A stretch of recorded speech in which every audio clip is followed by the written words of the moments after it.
Welcome to the Right Brain Cafe podcast. I'm James, and with me is Regina. Hello. Welcome. Welcome. And we're both artists just trying to make things happen in the real world, and a lot of real world stuff has happened to us recently, so we're going to talk about that in this episode. And I wanted to talk about this because it's affected me greatly, and especially with the creative part, and I know it has with you too. So if you're listening and whatever you do, you're at your studio, you draw, you're on the wheel, you're behind the camera, whatever you do in the creative field, this podcast is for you. Yeah, if you want to help the show, rate it on whatever podcast app you listen to it on. You can find us on YouTube. You can comment there. I think Spotify now has a whole comments section too. Okay. That you can do if you want to comment. If you're on Instagram at Worms Horror Zine. And I'm not really on X, but we're on X at Bookworms Horror. So if you're on X, tweet us there, especially if you have any ideas for like future episodes. Yeah, that's a good idea. So before we get into our trauma, let's talk about Bookworms issue 6 is available. What I'd like to talk about is your new book. Final Dress. Final Dress, yes. It's a theater term. I hope that people will get it and not think that it's about like fashion or something. So tell us about it. Okay, well, Final Dress is a slasher horror novel that just came out a couple days ago on December 1st, and it is my homage to the theater, which is a place where I've spent a good majority of my life, starting from when I was probably in junior high school, and then I never really left the theater in some way. I was a theater major in college, and I'd lived in New York, and I studied, and I did some like off Broadway shows. I was one of those thespians, and when I got into my 30s, I kind of got more into teaching. So I did a lot of more like educational theater, and then eventually started working in the theater that we both worked at here in my town as a costumer and working more backstage. So I've had a lot of, I guess I've really, and I've also directed plenty of plays.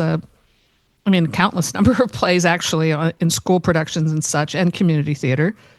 So I feel like I've had a 360 viewpoint of the theater, and I really use those opportunities for exploration in this new book. So I'm hoping that people will really enjoy it. It's kind of a little more like on the fun side. It's not as dark as Carney. It's not as much adult content as Carney was. Mm-hmm. It's a little more of the lines of Code Red, but it starts out with a young girl, and I pretty much based the theater space on two theaters, Town and Country Players, which is a theater that I worked in as a kid in Buckingham. It's a community theater in an old barn. I'm sure it's still there, and also Bucks County Playhouse, which is a little more famous, and that is also in an old barn. So it takes place in an old barn, and I spent a lot of times having grown up on a farm playing around in old barns. So I drew on a lot of those kind of, childhood experiences, which I really enjoyed doing that. And so it's about a girl who gets an internship at this theater, and she quickly rises in the ranks from doing backstage work to getting a leading role. And there's a lot of drama that goes on between the different members of the cast and crew. And I drew on a lot of course, everything has been exaggerated. So I didn't really base it on real people, but people I've met, kind of composites of dramatic people I've known over the years, including myself, are all in this book. And then it's kind of like a slow burn, and then until we get to the final dress rehearsal, which is a little maybe over halfway in, and then it's like Code Red. It's like a slow build and then mayhem till the end. Yeah, I had a blast with this. So far, I've gotten a couple reviews, and people seem to like it. So hopefully, yeah, I was going to say I saw on Goodreads you're getting some really good reviews for it. I have it in my Amazon cart. Can't wait to read it. I'm really excited for that. But I wanted to bring up Final Dress because we're talking about how basically you and I have been out of commission for the past month at least.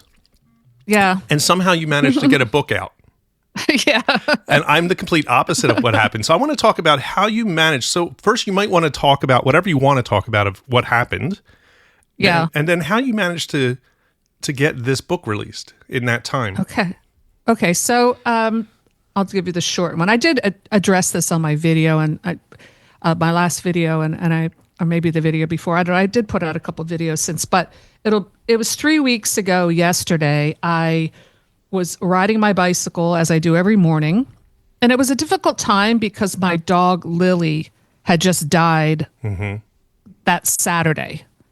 So I was really, upset, but it wasn't like I was upset, and that's why I crashed my bike. What happened was I said I'm going to ride my bike because I'm going to try to feel better. And it's funny because I had that morning, as I do most mornings, I did my writing really early in the morning, before it even gets light. And I was working on a new short story, and that short story's been sitting on my desktop for the past 3 weeks. I haven't even touched it.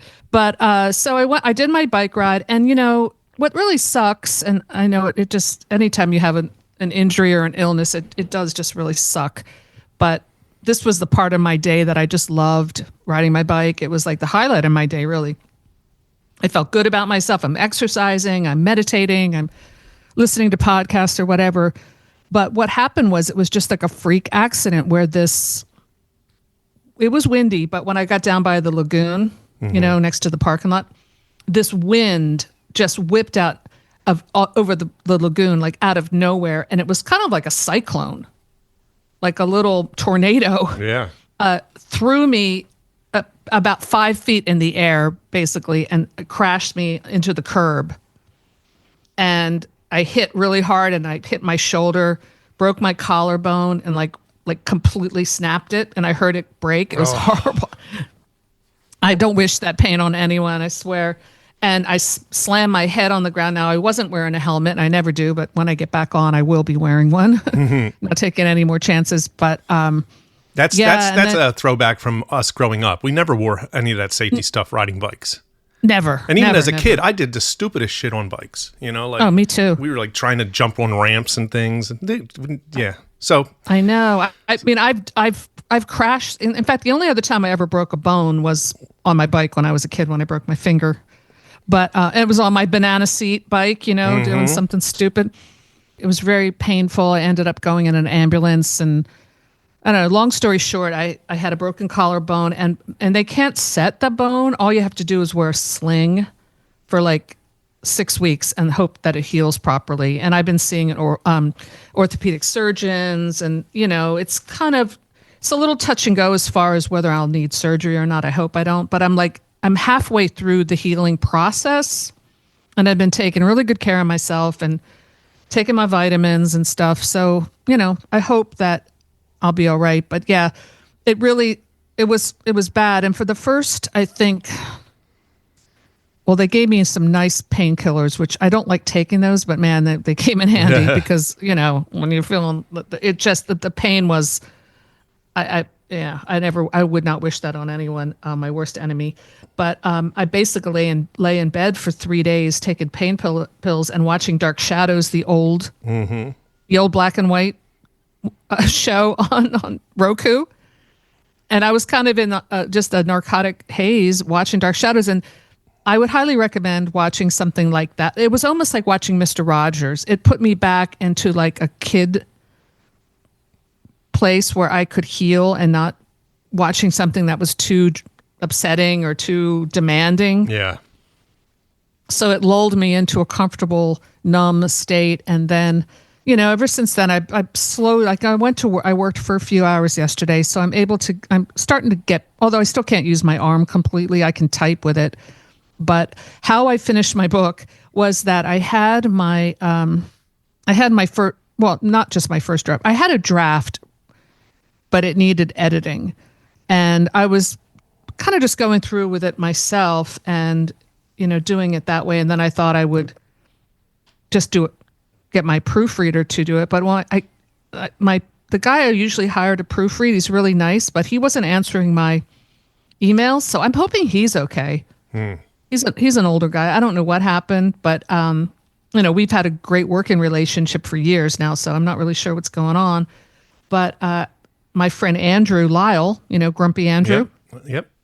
who wrote the foreword for Carney, he was gracious enough to help me out and did a beautiful job editing Final Dress. And he was giving me all these, like, he's a really polite Englishman, so he doesn't want to offend. And I'm like, be brutal. Like, be brutal. I don't care, Andrew. Come on. I trust your taste. I trust, because he'll put in his notes, I'm not really sure you meant to use that word, you know. I'm like, no, just strike it and fix it. So he did a great job with that. And because I couldn't really type, I kind of just had to rely on his edits, and I just read it over. I gave it a once over. I'm like, yes, this looks great. This looks great. This looks great. You greatly improved it, and hit published, and that was it. Wow. Yeah. But I had to get it, you know, I really wanted to get it out because I had my pre-order already set up. Now, I could have changed it, but I think you're only allowed so many, you know, Amazon is weird that way. You're only allowed to change your pre-order date so many times before they don't let you use it anymore. It's something like that. And I just sort of had this like determination to meet my deadline no matter what. And I think that's maybe something we can talk about today, is that, you know, that creative determination to do your thing, even maybe when you should be taking it easy. So yeah. It can be a little obsessive, but I felt good when I finished. And because I don't know about you, I have a really hard time sitting around and doing nothing, even when I'm injured. So let's hear because I know you and I have both been through it, and I can hear it in your voice that you seem, you know, like hoarse, and, you know. It's been a really awful month, but I'll start with, so I had a procedure scheduled for November 4th. November 4th, it was for my heart, and it's called AFib is what I had. And it's basically your heart gets crazy, and this is a thing where they go in, they shock a part of your heart to kind of get it to, it's an electrical issue with your heart. They always say there's either electrical issues or plumbing issues. This is an electrical issue, so they had to fix that. And the procedure seemed to go fine. The next day was voting. I went out to vote, and I was like, that was the only thing I could do the next day, because I'm like, well, I would feel awful if I didn't vote. And yeah. So I did, and then for a week, it seemed like I'm recovering, but then, and that was the week I went to the event, the zine event, Philly Zine Fest. Oh yeah, so you were feeling good enough to do that. By Saturday, yeah, I was feeling good, but then like maybe a day or two later, my right hand began hurting really bad. Ooh. Now, this is where they went in for like the IV or whatever. Oh yeah. So yeah. I get chills when I think about that. Well, yeah. I have like bruises all over me from all the different places they went into me. But I'm like, I don't know what happened. I was thinking maybe it's just sore, so I'm icing it. It's just hurting like crazy, and nothing happens with the ice. Then the next day, it's swollen. It's just a big balloon-looking hand. Oh, no, that's not good. So I go to urgent care, and they say they think it's cellulitis, which means that when they went in, they somehow caused an infection in my arm, right? So they gave me antibiotics. And so I started taking that, and the swelling went down in my hand. But what happened was it went up my arm. And so now my forearm I looked like Popeye. Oh my God. And then the pain was in my arm. So I'm like, all right. So I go to my doctor, and they say, well, maybe, I don't know. It looks like, it could still be healing, but if you want to, you could go to the ER. So I did. I go to the ER. This ER experience was awful. Which one did you go to? I went to Holy Redeemer, and I will not recommend anybody to ever go to Holy Redeemer. It's the same people who did my procedure which caused this to happen. That's the thing that really bothered me about this was not because I drank all through my youth and smoked. This is because they screwed up, Yeah. So I go, they do an ultrasound. They say there's no blood clots. I'm like, all right. So I go home, and it's still bothering me, and it's now going up my arm again. And so the pain, I'm like, I can't sleep. I was like up, and so 2 a.m, I said to my wife, I'm like, I'm going to the ER. So I went to St. Mary's. Yeah, like when something's like seriously wrong. Yeah. So I went to St. Mary's for my injury, because I refused to go to the hospital nearest me. I won't name it, but yeah. So I went in, and that was like 2 a.m, and they do the ultrasound, and I knew I knew the first time that Holy Redeemer did the ultrasound that they did not do it right because the woman seemed very incompetent. This is like a series of incompetencies of happening. And I could tell when she was doing it, something was off. And when they took forever to get the results. And when they gave me the results, it seemed like, I don't know if they knew what they're talking about. So when I went to St. Mary's, they did the ultrasound. They said, you have a blood clot in your arm. Shit, that is like so serious. Yeah. I mean, you can get a stroke and, oh God. Yeah. So, and I will say I'm not over it yet. So I was like, okay. But I was already on blood thinners because of the heart thing. So the blood clot was caused by the procedure? Yes. The hematologist came in and says, look, I'm going to give you some home things you can do at home because you're already thinned out as far as your blood is. I'll give you a couple things you can do at home, which is basically like a warm compress, and then this gel he gave me.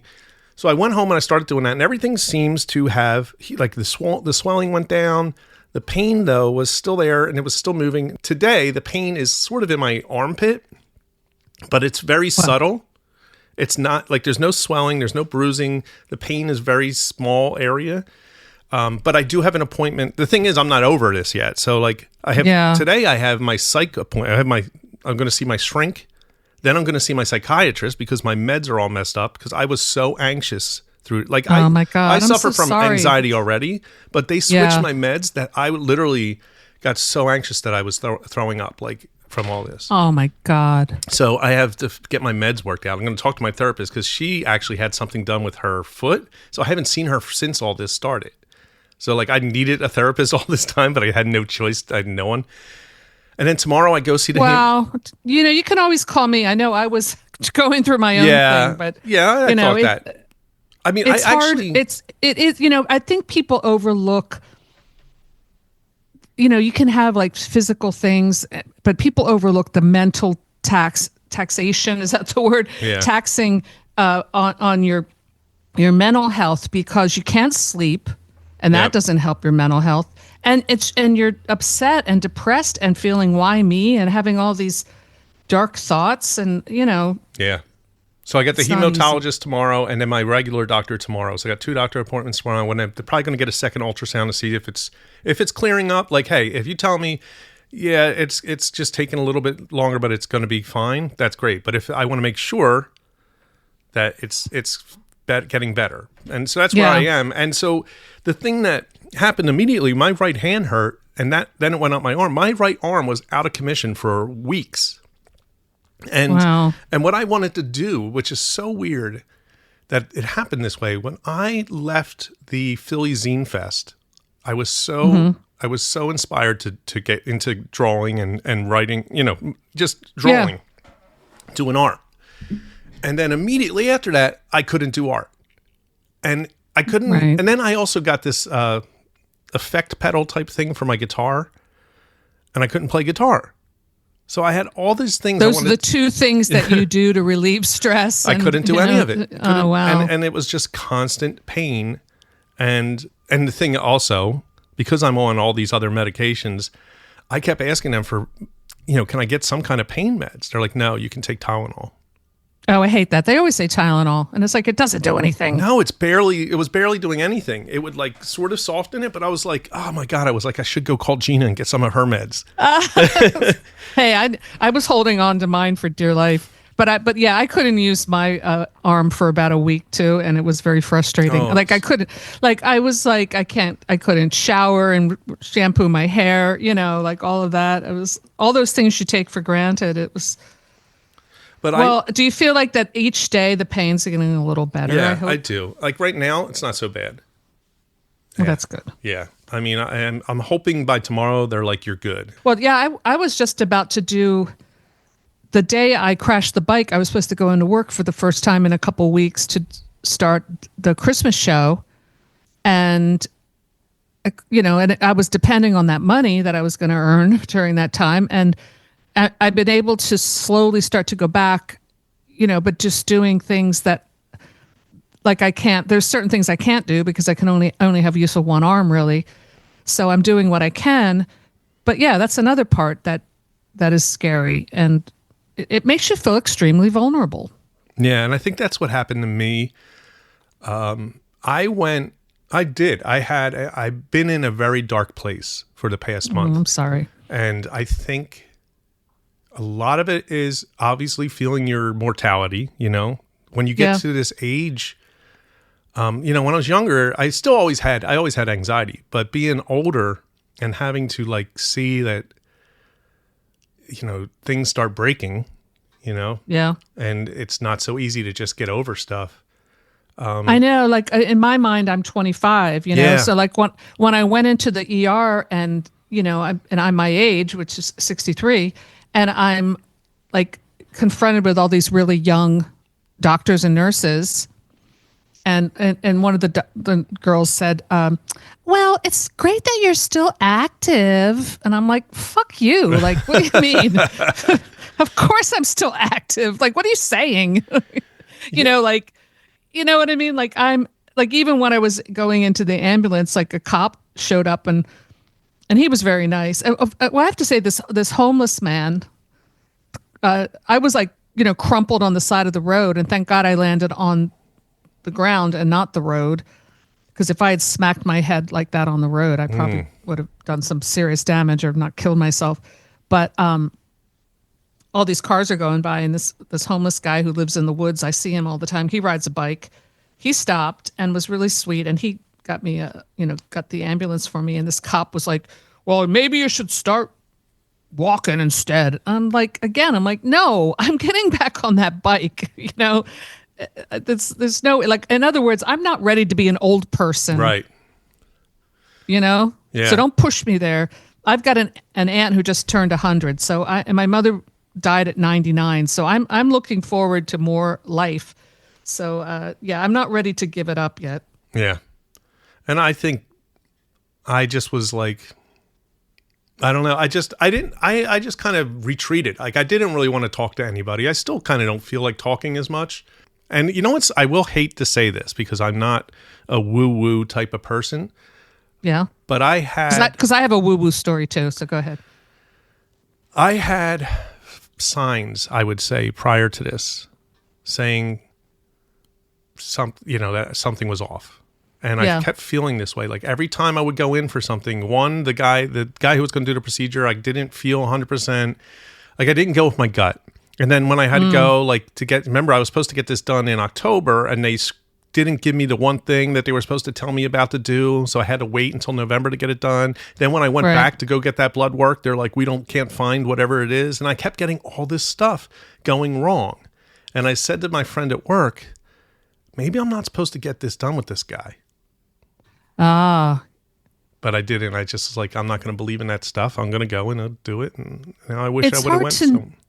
Yeah, it's so hard to know because you're trusting, and I'm not a big fan of doctors, and I don't take any medications. I'm like a naturopath as much as I can be. But when something goes wrong, you do need a doctor who knows what they're talking about. So what I want to talk about is we've both given our experiences, and I did have my woo story. Oh yeah, what is that? Real quickly, and it's funny because you said you had said this. You had a sort of a premonition, and you said to your friend, "Well, when I got knocked down by that wind, it felt like a witch's claw to me. Like I've been because of everything that's happened in my life this year with all the deaths, and I don't even want to go into it. And the death of my dog, but it was just one of them, and my mother, everybody, so many deaths." And illnesses. I felt like this was like a witch's claw coming out of nowhere and like slamming me into the earth, like scoop, like I was cursed or something like this. It really felt like that. And my sister said when I told her that, she's like, I was thinking the same thing, but I didn't want to say it. Well, I said the same thing when you told me. I said it sounds like a ghost. Yeah. Yes, you did say that. And then I was doing I was just on the internet, I like listening to YouTube stuff and this came up, and this guy was talking about, I forget his name, the witch's wind of November. Ooh. Yeah, and it's all about but it's mostly on the Great Lakes. Yes, where, I just watched something about this. Did you? Yes. You know that the Gordon Lightfoot song about the wreck of the Edmund Fitzgerald? Yes, I just watched that. I just watched the Edmund Fitzgerald story, the whole thing. Okay, yeah, I know it was a true story, but it's all in the. I went back and looked at the lyrics, and it's about the witch's wind and the November wind, and I'm like, this is what got me. Yeah, because it literally felt like I wasn't even riding fast, but like the cop was like, "You got to put some meat on your bones," and I'm like, "Well, first of all, I'm not that skinny." And like, I've never felt a wind pick up my bicycle and throw it, 5 feet in the air. It was something, I feel like it was something supernatural, and it was related to all of this, curse. I said to my sister Tara, I think we have like an ancient Irish curse, and we need to go to Ireland and figure it out. There is the ghost on the Delaware. Is it Joseph Bonaparte? Is he the ghost, or is it the girl? Yeah. It's the ghost. Yeah, the ghost of Joseph Bonaparte. So maybe he hates you. Maybe he does, but something got me. Maybe that wind came down from the Great Lakes all the way down from Lake Erie into the Delaware. The weather has been changing a lot, so I wouldn't be surprised if that type of weather scenario could happen near the Delaware. It makes sense. Yeah, but it could be a logical explanation, or it could be something supernatural. Yeah. It definitely felt otherworldly. Yes. Let's put it that way. So how did you mentally continue to be creative and think positive, I guess, or did you? Because not only did you finish your book and get it up there, you also did some videos recently too, which I haven't had any energy to do any of that. So like, what was it how did you like manage to get back on the wagon and start creating and making things? Well, I think when something happens that's traumatic, you really find out who you are, like when something really knocks you down to your core, which not just what happened recently, but this entire year has been for me. I feel in a weird way stronger than I ever had in my life, because I actually understand how deep it goes, if that makes sense. This is not going to break me. So it's like, I'm not saying, I'm invulnerable, but it made me really become aware of the deep strength I do have that's always been with me, that maybe I didn't know was there. Because it was hard enough, like dealing with especially like the day my dog died. This was more than a dog to me, Lily. And, right. And I felt like the grief that I was feeling was like, it was so awful, but somehow I got through it. And then this happened, and somehow I got through it. And I'm just like, yeah, I have to remember that. Like, I'm stronger than I think I am. So the creativity, it's like, I felt more determined than ever to get back in the saddle, so to speak, and keep going with it. So that's a healthy way to deal with it, is to see that. I like what you said about when these things happen, you find out who you are. Yep.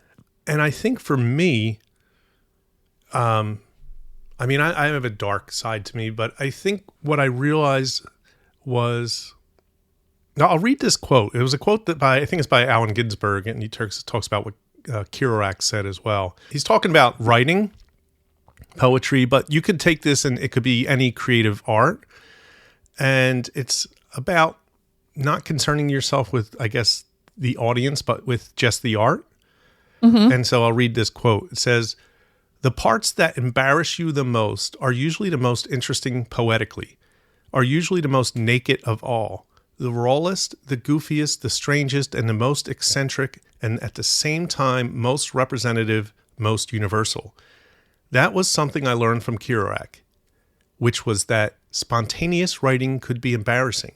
The cure for that is to write things down which you will not publish and which you will not show people, to write secretly so you can actually be free to say anything you want. It means abandoning being a poet, abandoning your careerism, abandoning even the idea of writing any poetry, really abandoning, giving up as hopeless, abandoning the possibility of really expressing yourself to the nations of the world, abandoning the idea of being a prophet with honor and dignity, and abandoning the glory of poetry and just settling down in the muck of your own mind.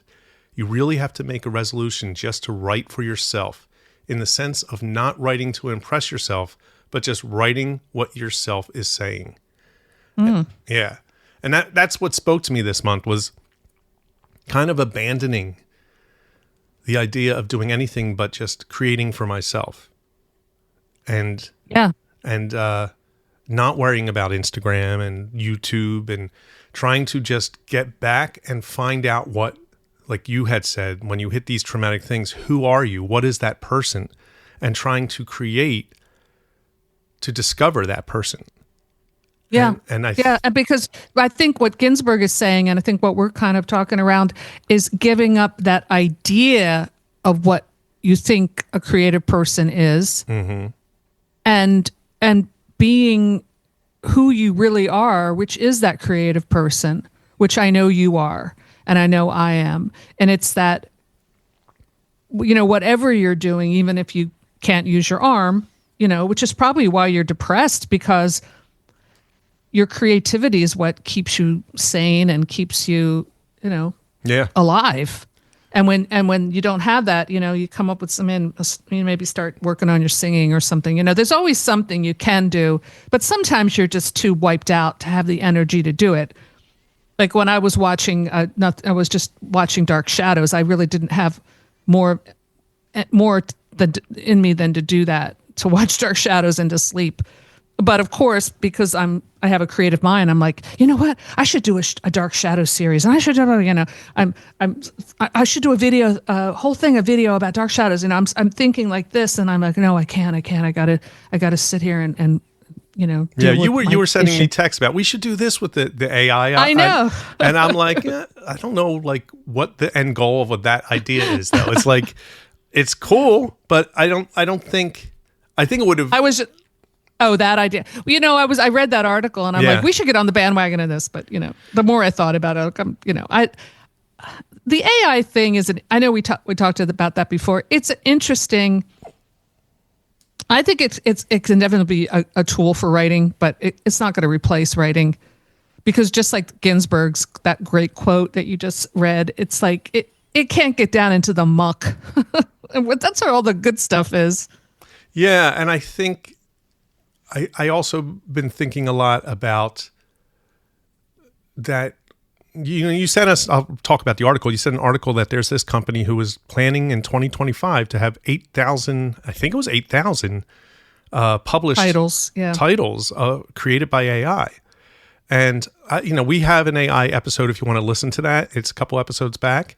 And I said that it's going to be a genre. It's definitely going to be a thing where you could have those books probably could sell for like $2 and they make a huge profit, because they're not paying anybody to make those books. Well, they are kind of. There are going to be employees.